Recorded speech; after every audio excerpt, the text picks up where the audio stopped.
সঙ্গে শুরুতেই যে খবরের দিকে নজর রাখতেই হবে, ফের বাংলাদেশে আটক ভারতীয় ট্রলার। বাংলাদেশের জলসীমায় ঢুকে পড়ায় 14 মৎস্যজীবী সহ আটক ট্রলার FB পারমিতা। 30 জুলাই পাথর প্রতিমার খেয়াঘাট থেকে গভীর সমুদ্রে রওনা দেয় ট্রলার। সরাসরি চলে যাব, বিশ্বজিৎ হালদার রয়েছে আমার সঙ্গে। বিশ্বজিৎ, এখনো পর্যন্ত কি জানা যাচ্ছে?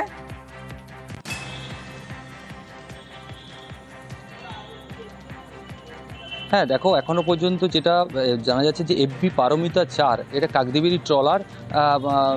কয়েকদিন আগেই পাথর প্রতিমা ঘাট থেকে তারা কিন্তু রওনা দিয়েছিল। গতকাল দুপুর নাগাদ তারা কিন্তু যে ভারত এবং বাংলাদেশ যে জলসীমানার কাছাকাছি তারা কিন্তু ফিশিং করছিল, এবং যেটা মৎস্যজীবী সংগঠন সূত্রে যেটা জানানো হচ্ছে, তাদের যে ট্রলার, সেই ট্রলারটির ইঞ্জিন বিকল হয়ে যায় এবং তারা জলে ভাসতে থাকে, এবং তারপর তারা ভাসতে ভাসতে কোনো রকমভাবে বাংলাদেশ জলসীমানায় কিন্তু তারা যখন ঢুকে পড়ে, এবং তারপর বাংলাদেশ উপকূলরক্ষী বাহিনী তারা কিন্তু তাদেরকে আটক করে।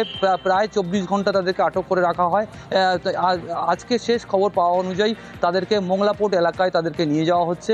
একেবারে প্রায় 15 দিন আগে বলতে পারো, কাকদ্বীপেরই দুটি ট্রলার কিন্তু একইভাবে বাংলাদেশে ফিশিং করার সময় তারা কিন্তু বাংলাদেশ উপকূলরক্ষী বাহিনীর হাতে কিন্তু আটক হয়।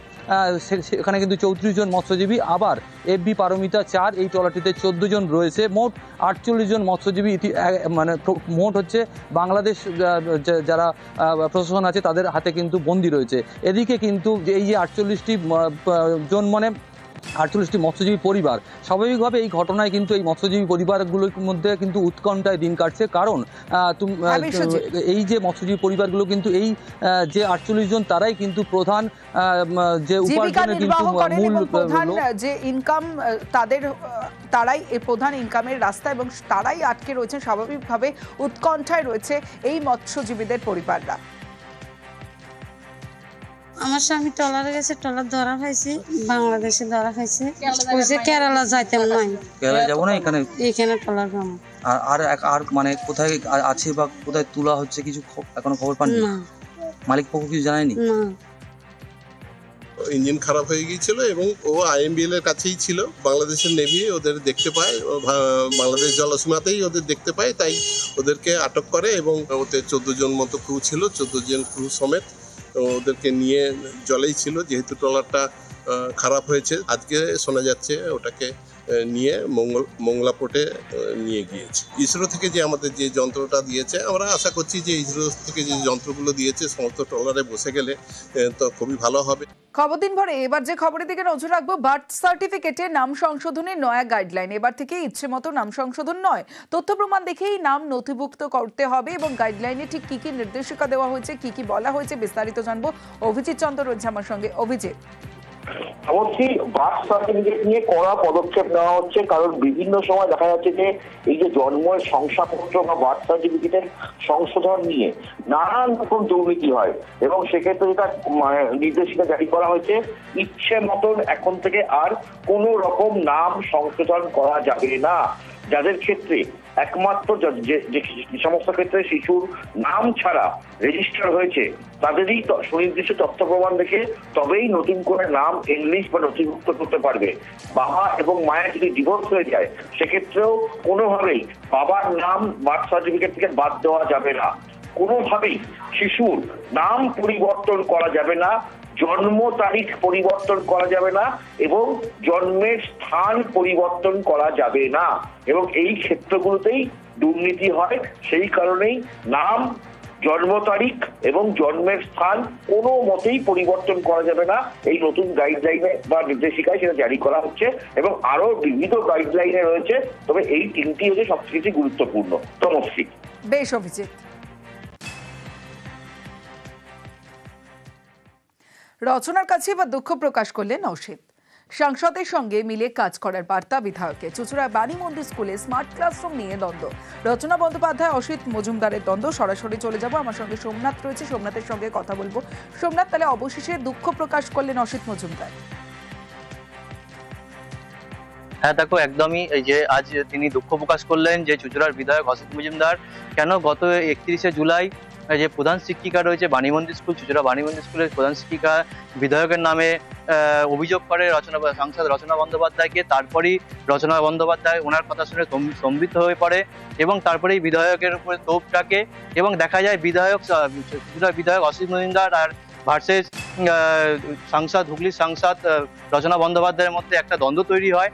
কিন্তু তারপরেই দেখা গেছে আজ বিধায়ক দুঃখ প্রকাশ করে যে রচনা বন্দ্যোপাধ্যায় আগেও লোকসভা ইলেকশনের সময় দেখা গেছে যাতে মমতা ব্যানার্জির হাত শক্ত হয়, মুখ্যমন্ত্রীর হাত শক্ত হয়, সেই কারণে লোকসভাতেও ইলেকশনের সময় একই সাথে লড়েছি, একই সাথে ভোটে দুজনকে লড়তে দেখা গেছিল। কিন্তু এই আগামী 2026-এ আবার ইলেকশন আসছে, সেই ইলেকশনের নির্বাচনের আগে একসঙ্গে লড়তে হবে, এই ধরনের দ্বন্দ্ব যেন না হয়, কারণ তৃণমূল নেত্রী আগেই নির্দেশ দিয়েছেন যে সবাইকে একসঙ্গে মিলে কাজ করতে হবে এবং সেখানেই একসঙ্গেই কাজ করার বার্তা দিলেন দুজনে।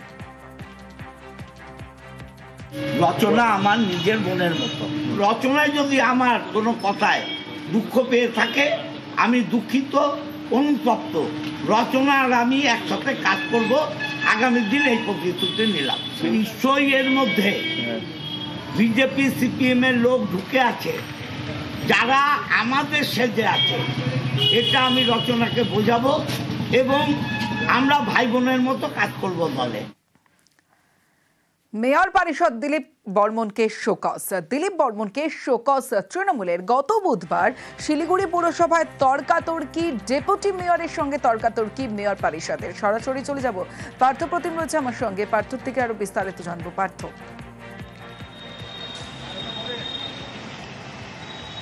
একেবারে দেখো, গত 30শে জুলাই শিলিগুড়ি পুরসভার যে মাসিক বোর্ড সভা হয় সেখানেই কিন্তু এই বিতর্কের সূত্রপাত। এখানে সেই মাসিক বোর্ড সভায় দুটো প্রশ্ন রাখতে চেয়েছিলেন দিলীপ বর্মন এবং সেই মতো তিনি কিন্তু আগেই প্রশ্ন দিয়েছিলেন পুরো বোর্ডের হাতে এবং তাকে যখন বলতে বলা হয় সে যখন তার প্রশ্ন তোলেন সেই সময় তাকে থামিয়ে দেওয়া হয়। আর তা নিয়েই শুরু হয় কিন্তু শোরগোল এবং ডেপুটি মেয়রের সঙ্গে সরাসরি সংঘাতে জড়িয়ে পড়েন এই মেয়র পরিষদ দিলীপ বর্মন এবং দুজনের মধ্যে বেশ চড়া সুরে কথা হয় এবং একে অপরের সঙ্গে কিন্তু তাকে বের করে দেওয়া হয় এবং এই বিতর্কের মাঝে। এবং তারপর বাইরে বেরিয়েও সাংবাদিকদের কাছেও তিনি মেয়র এবং ডেপুটি মেয়রের নামে কিন্তু একাধিক অভিযোগ সামনে আনেন। আর এই দুই কিন্তু দলের ভাবমূর্তি নষ্ট করছে। আর তাই তাকে আজ দলের রাজ্য সভাপতি সুব্রত বক্সী শোকজ নোটিশ পাঠিয়েছেন। ইতিমধ্যেই সেই শোকজ নোটিশ পাওয়ার কথা স্বীকারও করেছেন দিলীপ বর্মন এবং আগামী 3 দিনের মধ্যে তাকে রিপোর্ট জমা তাকে পাল্টা উত্তর পাঠাতে হবে। এবং তিনি যেটা আমাদের জানিয়েছেন যে 2012 সাল থেকে আজ পর্যন্ত দলের জন্য তিনি কি করেছেন আর কি করেননি সব বিস্তারিত তিনি রিপোর্ট পাঠাবেন। এর আগেও তার বিরুদ্ধে দলের নেতৃত্ব, জেলা নেতৃত্ব একাধিকবার তার বিরুদ্ধে অভিযোগ তুলেছিলেন। বিষয়টি তিনি রাজ্য নেতৃত্ব থেকে জানালেও রাজ্য নেতৃত্ব থেকে কিন্তু কোনো রকম তিনি জবাব পাননি। অন্যদিকে মেয়র গৌতম দেব তিনি বলেছেন যে দল যা সিদ্ধান্ত নিচ্ছে সে মেনেই তারা চলবেন। তবে কি মেয়র পরিষদ পদ খোয়াচ্ছেন দিলীপ বর্মন? জবাবে কিন্তু মেয়র জানান যদি দল নির্দেশ দেয় সেই পথে তারা হাঁটবে। সব মিলে দিলীপ বর্মন ইস্যুতে যেভাবে শহরের তৃণমূলের অন্তকল সামনে আসলে সেখানে কিন্তু একটা ইতি বলে বলা যেতে পারে। রাজ্য থেকে শোকজ করেছে, জবাব দেওয়ার জন্য বলেছে, আমি জবাব দেব, কিন্তু জবাবটা আমি কিন্তু 2012 সাল থেকে দেবো। যদি ভালো কাজ করতে গিয়ে যদি শোকজ খেতে হয় তাতে আমার কোনো দুঃখ নেই। 30 তারিখে যে ঘটনা ঘটেছে সেটা আমি জানি না সংবিধানে এরকম ঘটনা কোনোদিন কারো কাছে ঘটেছে কি জানি না। একটা বোর্ড মিটিংয়ে চেয়ারম্যানের দায়িত্ব যেটা চেয়ারম্যানকে করতে না দিয়ে ডেপুটি মেয়র যে আচরণটা করেছে এটা যদি সঠিক হয়ে থাকে তাহলে তাদেরকে চিন্তা করতে হবে। সঠিক হলে ঠিক আছে, সঠিক না হলে জনসাধারণ চিন্তা করবে এটা। হ্যাঁ, আমি শোকেজের জবাব দেবো। আর দলে থাকবো, দলে থেকেই আমি যা কিছু করার করবো। দলের সিদ্ধান্ত, দল যেটা বুঝেছে সেটা করে যার সিদ্ধান্ত হয়। আমি তো প্রথম দিন বলেছি সিদ্ধান্তটা দল নেয়, দল নেবে। আমি তো দলের প্রতিনিধি, দল যেরকম বলবে সেরকম করব। আর কর্পোরেশনের এই ব্যাপারগুলো ভোট মিটিং সংক্রান্ত যাবতীয় ব্যাপার চেয়ারম্যানের বিষয়। চেয়ারম্যান সভা পরিচালনা করার দায়িত্ব, রুলিং দেওয়ার দায়িত্ব, সেখানে আমার কোনো বক্তব্য থাকতে হবে। 1 জুন আমরা নিউজ 18 বাংলায় দেখেছিলাম অবনীন্দ্রনাথ ঠাকুরের বাড়ি ভাঙা হচ্ছে। আর এই খবর আমরা দেখাই। শান্তিনিকেতনে অবনীন্দ্রনাথের বাড়ির জায়গায় ফলক। গত সোমবার এই গোটা ঘটনা নিয়ে বোলপুরের সভায় ক্ষোভ প্রকাশ করেছিলেন মুখ্যমন্ত্রী মমতা বন্দ্যোপাধ্যায়। গত সোমবার কি বলেছিলেন মুখ্যমন্ত্রী শোনাবো প্রথমে। আমি শুনেছি দ্বারকানাথ ঠাকুরের বাড়িটাও নাকি ভেঙে দেওয়া হয়েছে এটা কি ঠিক? আমি বোলপুর শান্তিনিকেতন যে ডেভেলপমেন্ট অথরিটি আছে তাদের বলবো জেলা শাসকের সাথে কথা বলে, ওটা হেরিটেজ বিল্ডিং ছিল, ওখানে একটা ব্লু প্ল্যাক অন্তত দিয়ে রাখতে, যাতে মানুষ বুঝতে পারে ওটা দ্বারকানাথ ঠাকুরের বাড়ি ছিল।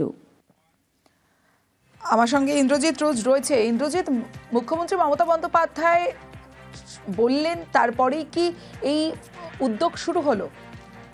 দেখো, একদমই সেটা সেরকমই কিন্তু বলা যায়, কারণ 28 তারিখ যখন বাংলা ভাষা বাঁচানোর জন্য মমতা বন্দ্যোপাধ্যায় যে পদযাত্রা করেছিলেন, সেই পদযাত্রা শেষে যেখানে তিনি বক্তব্য রাখছিলেন, সেই বক্তব্য রাখতে গিয়ে তিনি কিন্তু বলেছিলেন যে অবনীন্দ্রনাথ ঠাকুরের বাড়ি একদম ভেঙে গুড়িয়ে ফেলা হয়েছে, যদিও সেই জায়গাটি যেহেতু একজন পাবলিক প্রপার্টি, তার জন্য শুধুমাত্র বোলপুর পৌরসভা বা এসএসডি অর্থাৎ শ্রীনিকেতন শান্তিনিকেতন যে উন্নয়ন পর্ষদ রয়েছে তারা যেন একটি ফলক লাগায় এবং এটি যে একটা ঐতিহ্যশালী জায়গা সেটা যেন প্রমাণ থাকে, একটি ফলক লাগানোর কথা বলে গেছিলেন।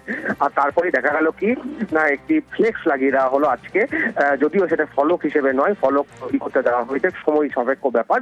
সব ফলক তৈরি হলে সেখানে ফলক বসবে, ইতিমধ্যেই যে ফলকের রেপ্লিকা অর্থাৎ ফ্লেক্স সেটা কিন্তু বসিয়ে দেওয়া হয়েছে এবং ফলক তৈরি হয়ে গেলে সেখানে কিন্তু ফলক বসিয়ে দেওয়া হবে। অর্থাৎ অবনীন্দ্রনাথ ঠাকুরের যে বাড়ি জায়গা ছিল সেই জায়গা কিন্তু ঐতিহ্যশালী জায়গা, তার জন্যই কিন্তু মুখ্যমন্ত্রী মমতা বন্দ্যোপাধ্যায়ের নির্দেশের পরই এসএসডি অর্থাৎ শান্তিনিকেতন শ্রীনিকেতন উন্নয়ন পর্ষদ তাদের পক্ষ থেকে ফলক বসিয়ে দেওয়া হয়েছে। অবশ্যই বেশ ইন্দ্র।